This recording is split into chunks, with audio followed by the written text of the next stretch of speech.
Hello दोस्तों, आओ हम इस वीडियो में पढ़ते हैं गॉस के नियम के अनुप्रयोग। गॉस के जो नियम के अनुप्रयोग होते हैं वो बोर्ड परीक्षा के से बहुत ही ज्यादा जरूरी होते हैं।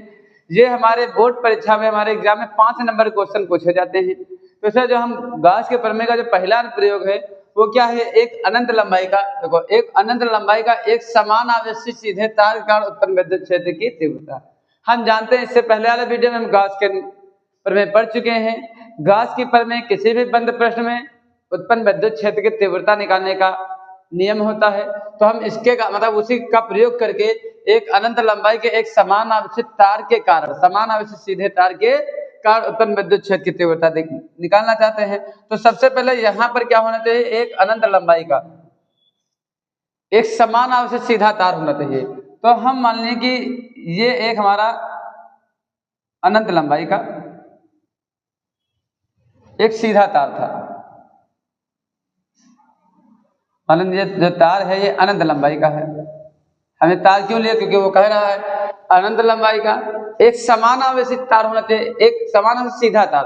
तो मान लें कि माना एक अनंत लंबाई का एक सीधा तार था जिसके पृष्ठों पर समान रूप से हमारा प्लस क्यू आवेश उपस्थित है। देखो अगर ये जो तार है ना, इसकी संपूर्ण जो लंबाई है उसके पृष्ठ पर हम मान लें कितना आवेश उपस्थित है, प्लस का क्यों। माना एक तार है, अनंत लंबाई का एक तार है जिसकी एकांक लंबाई पर संपूर्ण लंबाई पर प्लस क्यू आवेश उपस्थित है।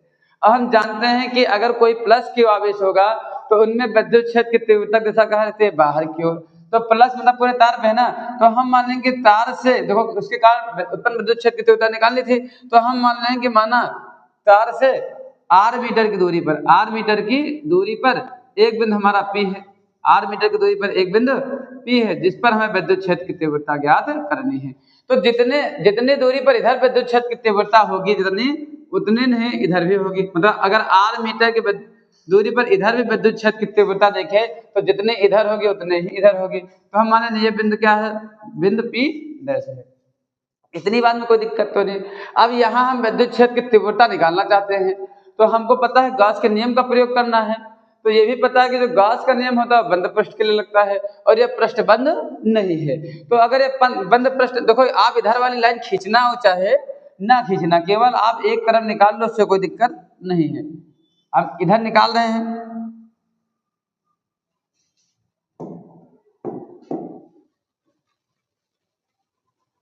ये हमारा तार था, इससे आर मीटर की दूरी पर थी। ठीक, हम यहाँ आर मीटर की दूरी पर एक बिंदु पी है जिससे विद्युत क्षेत्र की तीव्रता निकालनी है।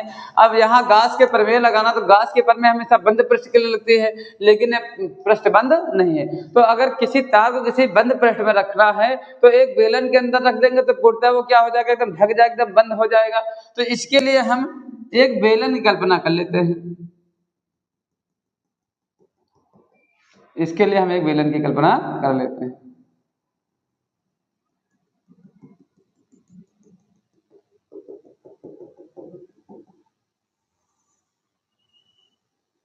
ये हमारा हो गया एक बेलन। बेलन को क्यों लिए हैं आप अच्छे से समझ रहे हो, क्योंकि हम यहाँ लगाना चाहते हैं गॉस के प्रमेय। तो देखो जो जो किए हैं, अब मान लीजिए बेलन जो है इसकी संपूर्ण लंबाई हम कितनी मान लिए हैं, ये जो बेलन है इसकी संपूर्ण लंबाई है, संपूर्ण ऊंचाई को कितनी मान लिए हैं, ए है। तो जो जो किए वही लिख दो। देखो यहाँ पर हम मान लिए हैं कि माना एक अनंत लंबाई का एक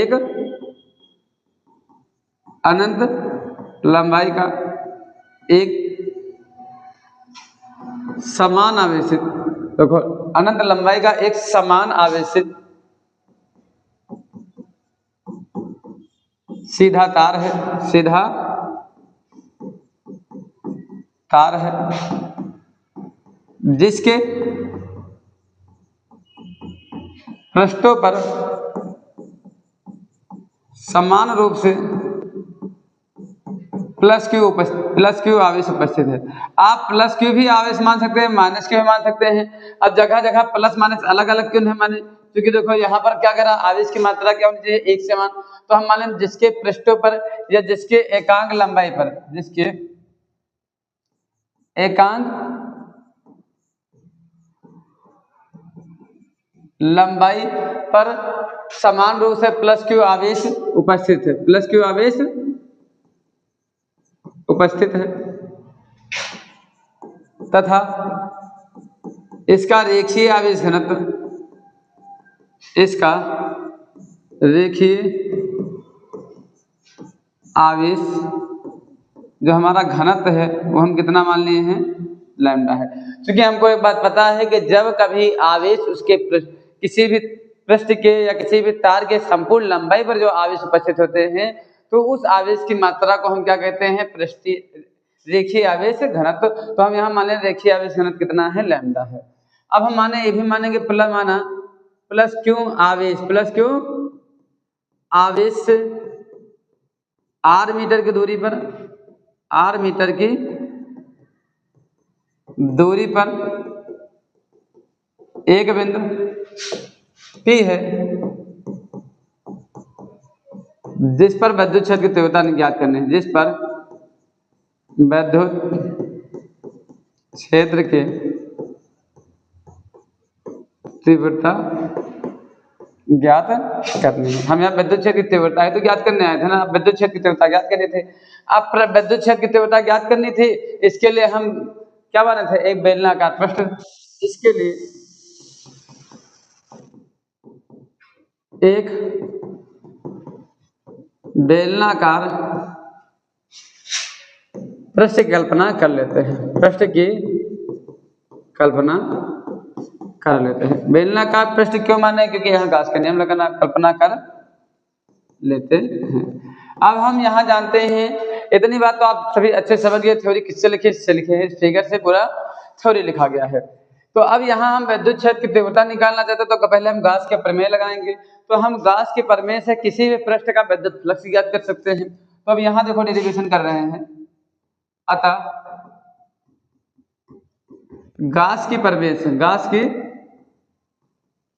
प्रमेय से, अब अगर यहाँ गाउस की प्रमेय लगाएंगे तो हमको पता किसी भी जो ये देखो पता किसी भी पृष्ठ का अगर विद्युत फ्लक्स निकालना होता है तो गाउस का नियम लगाते हैं। विद्युत फ्लक्स क्या होता है, किसी भी पृष्ठ से गुजरने वाली कुल विद्युत बल रेखाओं की संख्या को विद्युत फ्लक्स कहते हैं।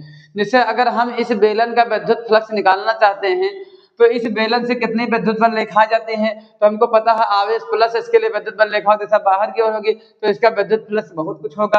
अब ये कितना होगा तो हम माने फाई ई होगा।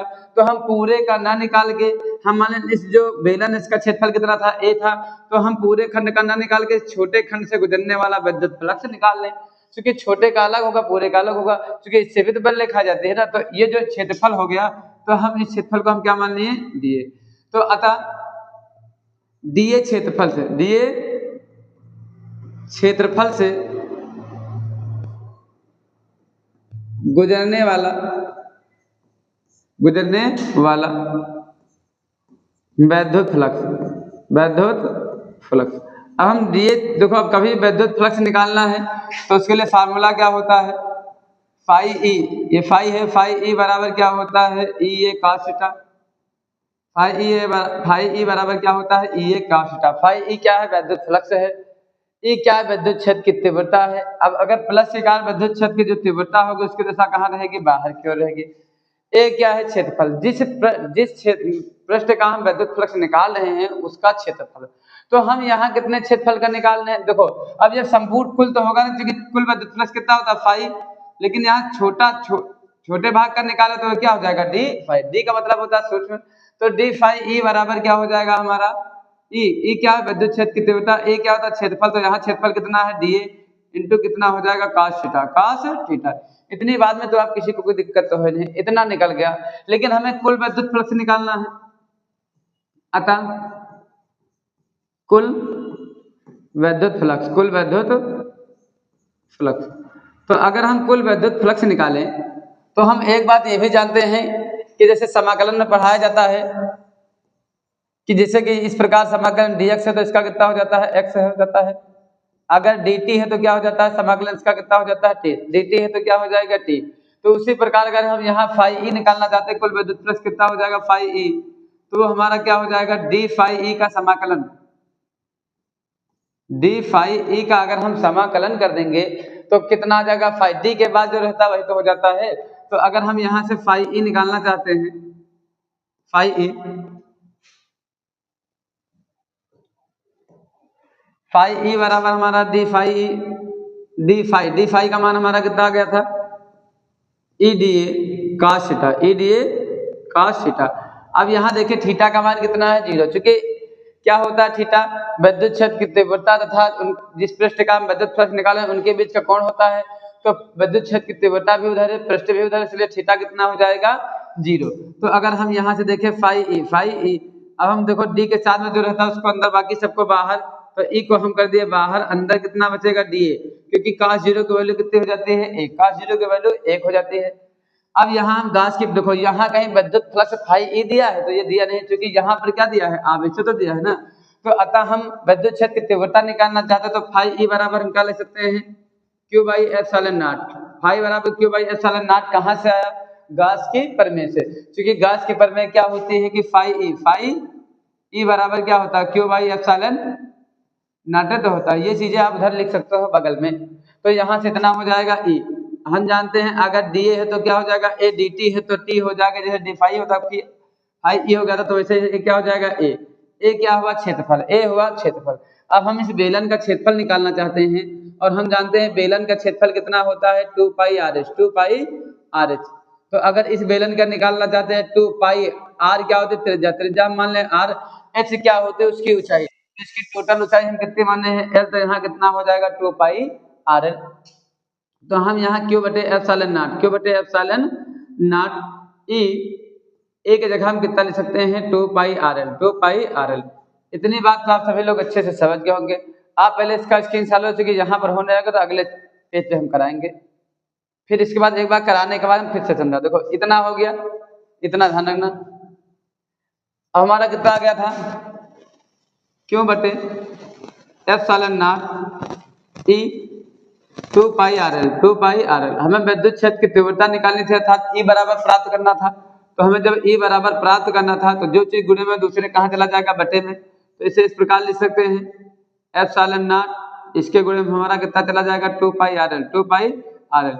अगर आप विद्युत क्षेत्र की तीव्रता यहीं तक रख देते हो तो कोई दिक्कत नहीं है, लेकिन दिक्कत तब होगी जब हमको डेरिवेटिव, देखो ये अगर आ गया तो इतना लिख सकते हो, लेकिन जब न्यूमेरिकल लगाना होगा तब दिक्कत होगी। तो इसके लिए थोड़ा इसको सही कर लिया जाए। जैसे इसे हम लिख सकते हैं 1/2 pi epsilon not, 1/2 pi epsilon not, क्यों आर नीचे कितना है, एल। अब हम जानते हैं 1/2 पाई एप्सिलॉन नॉट का मान नहीं पता होता है, हमको पता होता है 1/4 पाई एप्सिलॉन नॉट का मान। तो अगर इसे 4 बनाना तो ऊपर गुणा किससे कर देंगे, 2 से, तो नीचे भी गुणा किससे कर दिए हैं, 2 से, तभी तो 4 बना। ये 4 क्यों किए हैं, क्योंकि 1/2 पाई एप्सिलॉन नॉट का मान नहीं पता होता है, हमें किसका मान पता होता है, 1/4 पाई एप्सिलॉन नॉट। और 1/4 पाई एप्सिलॉन नॉट का मान कितना होता है, 9 × 10 की घात 9 होता है। मात्रक होता है न्यूटन मीटर स्क्वायर प्रति कूलाम का स्क्वायर, प्रति कूलाम का स्क्वायर इतना होता है। तो इसके लिए हम इस प्रकार बदल लिए। इतनी बात तो आप सभी लोग समझ ही रहे हैं। अब हम यहाँ से देखे थे, इसका जो रेखीय आवेश घनत्व था वो लैम्डा था, और हम जानते हैं लैम्डा बराबर क्या होता है, क्यू बाई एल, लैम्डा बराबर क्यू बाई एल। तो यहाँ देखो क्यू बाई एल है ना, तो क्यू बाई एल के जगह हम क्या लिख सकते हैं, लैम्डा। तो ये कितना आ जाएगा, 1/4 पाई एप्सिलॉन नॉट। यहाँ क्यू बाई एल के जगह हम क्या लिख सकते हैं, लैम्डा। तो यहाँ कितना हो जाएगा, 2 lambda by r, 2 lambda by r. ये हो गया हमारे विद्युत क्षेत्र की तीव्रता का व्यंजक, यही हमारा विद्युत क्षेत्र की तीव्रता का व्यंजक हो गया। क्यू बाई एल के जगह हम क्या लिख दें, लैम्डा। तो आप सभी लोग ये बात अच्छे से समझ गए होंगे। देखो एक बार हम फिर से इसको समझा दें। देखो यहाँ पर कह रहा था एक अनंत लंबाई का एक समान आवेशी सीधा तार होना चाहिए। तो हम मान लेते माना एक अनंत लंबाई का एक समान आवेशी सीधा तार था, ये जो मान लेते एक सीधा तार था। आवेश क्या होने चाहिए, समान। इसके लिए हम इसके पृष्ठों पर समान रूप से प्लस क्यू आवेश मान लिए। अब अगर हमको एक बात पता है कि अगर प्लस क्यू आवेश होगा तो प्लस हर आवेश के कारण विद्युत क्षेत्र की तीव्रता उत्पन्न होती है, तो प्लस के कारण विद्युत क्षेत्र की तीव्रता दिशा कहाँ रहती है, बाहर की ओर, माइनस होता तो अंदर की ओर। तो हम यहाँ मान लें प्लस आवेश है, तो हम मान लें कि इसके कारण r मीटर की दूरी पर एक बिंदु हमारा क्या था, P था, जिस पर विद्युत क्षेत्र की तीव्रता ज्ञात करनी थी। आप P ना मानो, x मान लो, D मान लो, कुछ भी मान लो, उसको कोई मतलब नहीं है, आप कुछ भी मान लो। तो हम माने यहाँ विद्युत क्षेत्र की तीव्रता ज्ञात करनी थी। अब हम ये इतना कर दिए, लेकिन हमें यहाँ गाउस के नियम का प्रयोग करना था। गाउस के नियम का प्रयोग करके मतलब इसका विद्युत क्षेत्र की तीव्रता निकालनी थी। अब गाउस का नियम हमको पता है बंद पृष्ठ के लिए लगता है। इसके लिए हम यहाँ एक बेलन की कल्पना कर लेते हैं, मतलब तार बेलन के अंदर रखा है। तो हम मान लेंगे कि एक ऐसा बेलन खींच रहे जो बिंदु P से होकर जाता है। तो इस बेलन की संपूर्ण लंबाई हम कितनी मान लिए हैं, L मान लिए हैं, तथा इसकी त्रिज्या केंद्र से बाहरी पृष्ठों के बीच की दूरी तो त्रिज्या कहलाते हैं। तो त्रिज्या हमारी कितनी हो गई R। तो देखो इसमें क्या थ्योरी लिखे थे कि माना एक अनंत लंबाई का एक समान सीधा तार है जिसके एकांक लंबाई पर एक समान रूप से प्लस क्यू आवेश उपस्थित है तथा इसका रेखीय आवेश घनत्व लैम्डा है। रेखीय आवेश घनत्व, जब कोई आवेश किसी लंबाई पर उपस्थित होते हैं तो इसकी मात्रा को हम रेखीय आवेश घनत्व का तो वो लैम्डा मान लिए हैं। तो प्लस क्यू आवेश से माना प्लस क्यू आवेश से r मीटर की दूरी पर एक बिंदु P है जिस पर विद्युत क्षेत्र की तीव्रता ज्ञात करनी है। अब इसके लिए से हम बंद पृष्ठ के मतलब एक बेलनाकार पृष्ठ की कल्पना कर लेते हैं, तो इसलिए इतना कर लिए। ठीक, अब हम यहाँ यहाँ निकालना है, विद्युत क्षेत्र की तीव्रता निकालनी है तो हम गाउस के नियम का प्रयोग करना है। तो गाउस का नियम के प्रयोग से हम केवल विद्युत फ्लक्स निकाल सकते हैं। विद्युत फ्लक्स फाई ई बराबर क्या होता है, ई cos थीटा होता है। ई क्या होता है, विद्युत क्षेत्र की तीव्रता। ए क्या होता है, क्षेत्रफल। तो अतः गाउस के प्रमेय से तो हम यहाँ से जब प्लस आवेश होता है इनका विद्युत फ्लक्स फाई ई होगा, तो हम पूरे का ना निकाल के छोटे क्षेत्रफल, पूरा क्षेत्रफल ए है तो छोटा क्षेत्रफल हम कितना मान लें, डी लग जाता है तो सूक्ष्म हो जाता है। तो अतः हम डी क्षेत्रफल से गुजरने वाला विद्युत फ्लक्स निकाले तो डी फाई ई बराबर फाई ई होता है तो डी लग जाएगा, तो डी फाई बराबर ई डी ए क्योंकि चूंकि क्षेत्रफल डी माने तो cos थीटा होगा। क्योंकि विद्युत क्षेत्र की तीव्रता तो डी करने से, तो चूंकि विद्युत क्षेत्र की तीव्रता सब जगह एक समान रहेगी। तो इतना हो गया, हमें फाई ई निकालना था तो फाई ई का समाकलन कर दी।